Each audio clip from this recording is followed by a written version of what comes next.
nyo ng new best ever Sunsilk.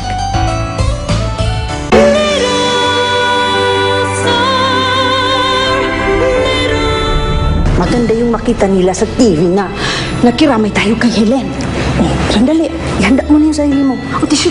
Eh kayo po, sino na nag-alaga sa inyo? Andiyan ang lola Ge mo. Tutulungan niya ako kay Paula habang nagtatrabaho ako. Tay! Ninyo, pasensya na. Dahil wala akong nagawa. Wala kang kasalanan, Di. Walang dapat sisihin sa nangyari. Pakiusap naman, pare. Huwag ka naman pakita dun. Paano kung nandun yung babae? Sige, total nakapolo ka naman. Ikaw ang pumunta doon. Ano to? Delivery lang po, ma'am, sa Bulaklak po. Palimukha niya? Ay, palimukha niya? Ha? Alam ko! Alam ko siya gumawa ng lahat ng to eh! Siya ang pumatay sa tsahin ko! Tinamay niyo ba ang tatay ko? Puisit kayo? Hindi mo sinabing magpapadala ka ng bulaklak. Panghihira naman to. Ayos ba? Nagustuhan ba ni Helen? Nakita ko ni Paula. Ninyo, wag nang gisingin kasi tulog. Sige po, mamita. Okay. Tinatawag mo ba ako? Hindi po, mamita eh. Kasi ako lang ang mamita. Akala ko tinawag mo ko. Bakit naman? Lola din naman ako. Eh di wag patawag ka ng lola. Basta ang alam ko, ako lang ang mamita. Sandali. Pwede? Huwag kayo dito mag-away. Si Lester nga talaga ang gumawa sa akin ito. Kailangan ko rin para maprotektan si Helen. Baka ano pa gawin niya. Baka masyado mo nang pinipwersa yung sarili mo niyan. Oh, ano naman sa'yo? Dave, pinipirahan niya kami. Kaya naisip namin, ikinalang namin siya ng trabaho. Nung una nga, ayaw kanyang alagaan. Napilitan lang siya kasi namatayan sila.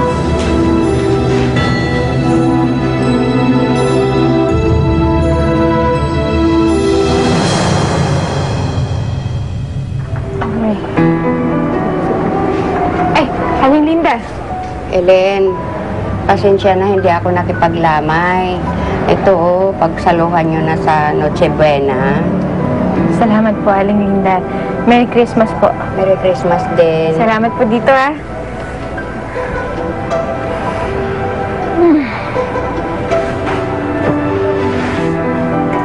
Ang dami-daming pagkain. Eh wala namang kakain lahat nito eh. Ay, nako. Ito na yata yung pinakamalungkot na Pasko ko, Nay. Malungkot pa to kesa dun sa umalis ako ng bahay kasama si Ninyo.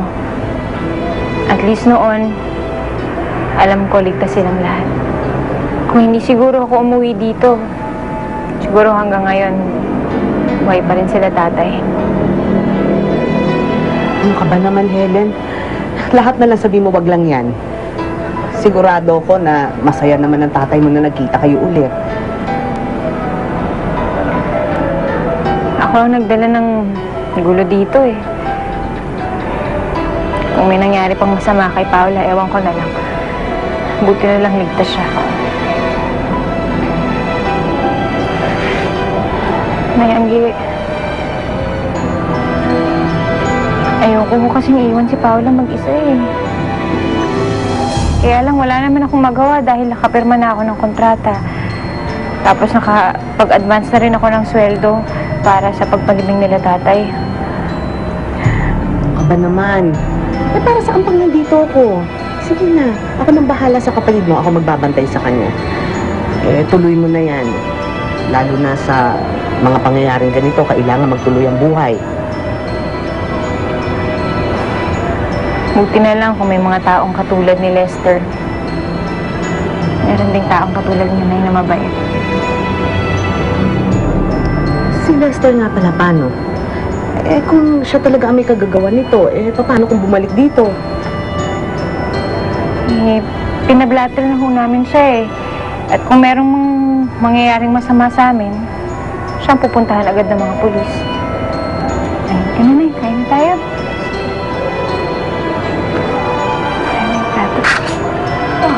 Paula, alika na. Kumain na tayo. Kumain muna tayo bago tayo umuwi. Alika na.